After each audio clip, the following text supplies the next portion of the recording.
श्रावणाची सुरुवात झालेली आहे, त्याचसोबत सणांची पण सुरुवात झालेली आहे.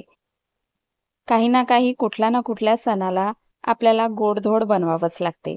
तर अशा वेळेस बाहेरची कुठलीही मिठाई न आणता, कुठलाही गोडाचा पदार्थ न आणता घरच्या घरी अगदी छान मस्त आपण घरगुतीच अशी गोड मिठाई बनवून घेऊ शकतो.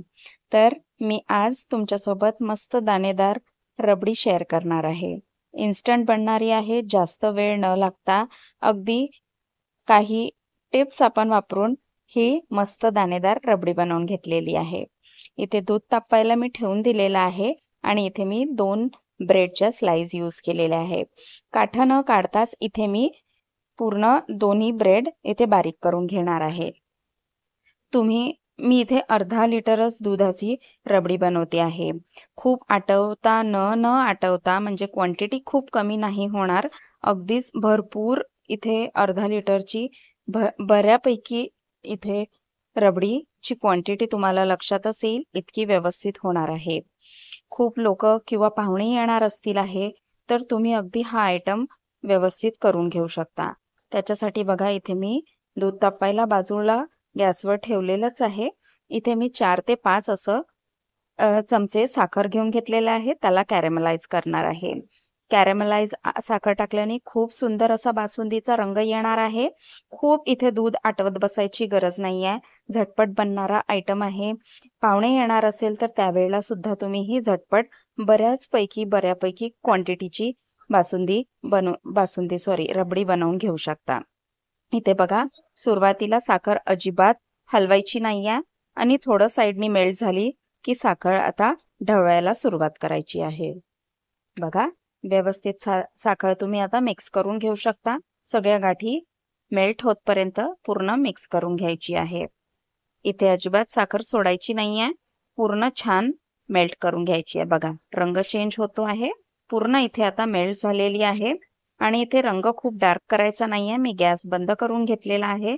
कढई छान तापलेली आहे. त्यातच आपल्याला सोडून द्यायचं नाहीये कारण ती डार्क होऊ शकते कारण कढई भरपूर गरम असते. त्यामुळे इथे असं ढवळत राहणार आहे आणि बाजूला ठेवून देणार आहे अगदीच थोड्या वेळासाठी. कढई भरपूर गरम असते त्यामुळे इथे सोडू नका. सहज थोडा वेळ फिरवत राहा आणि बघा आता इथे दूध पण बऱ्यापैकी उकळतं आहे. आजूबाजूला जमलेली साय पण तुम्ही त्यात मिक्स करत राहा. बघा व्यवस्थित. आणि आता इथे कॅरमलाइज केलेली साखर इथे टाकून घ्यायची आहे. इथे बघा छान उकळी आलेली आहे. साईडला जमा झालेली साय थोडं त्याच्यात घालत राहायची आहे, मिक्स करत राहायची. आता बघा इथे मी कॅरमलाइज झालेली शुगर इथे हळूहळू टाकायची आहे. एका हाताने टाकायची आहे, एका हाताने मिक्स करत जायची आहे. खूप दूध असं वर येतं त्यामुळे इथे थोडं प्रमाणात थोडं करून घालायची आहे आणि मिक्स करत जायची आहे. त्याच्या गाठी विरघळेपर्यंत छान ढवळत राहायचं आहे, मिक्स करत राहायचं आहे. कॅरमलाइज शुगर टाकल्याने खूप सुंदर असा रंग येतो रबडीला. तुम्हाला लक्षात येईल आहे रंग चेंज होतो आहे. इथे आपल्याला जास्त आटवायचं नाहीये दूध, त्यामुळे आपण इथे या पद्धतीची साखर मिक्स करून घेतो आहे.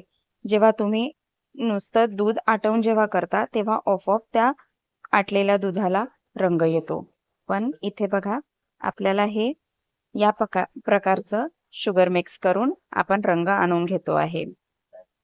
ऑथेंटिक जेव्हा पारंपरिक पद्धतीने रबडी करतात तेव्हा दूध आटवून जे रंग येतो तो प्रॉपर रंग असतो.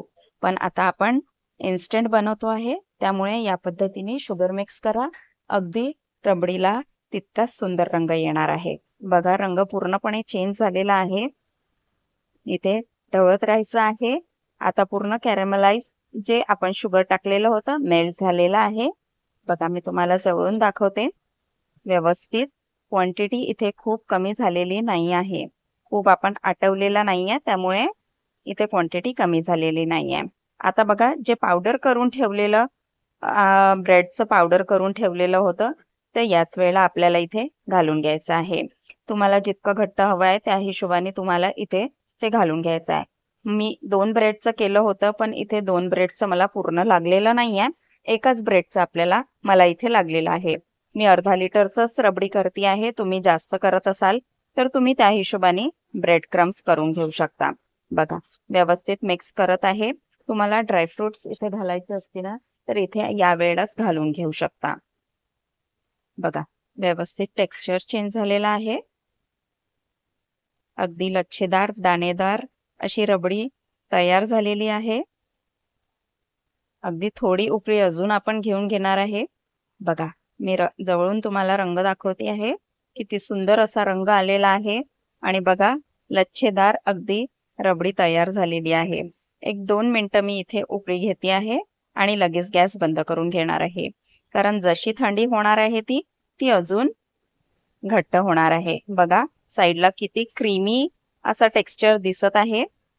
बस मी इथेच बंद करते आहे आणि थंड झाल्यावर तेवढीच रबडी घट्ट येणार आहे. इथे बघा मी जायफळ किसून घेते आहे. किसणीचा हा भाग जो असतो याच्यातून तुम्ही जायफळ किसून घेऊ शकता. खूप सुंदर असा फ्लेवर येतो जायफळचा रबडीमध्ये. तुम्ही पण नक्की टाका. ड्रायफ्रुट्स टाकायचं असेल तर ड्रायफ्रुट्स पण इथे टाकून घेऊ शकता. मी नुसतंच विलायची पूड आणि जायफळ टाकून घेतलेला आहे.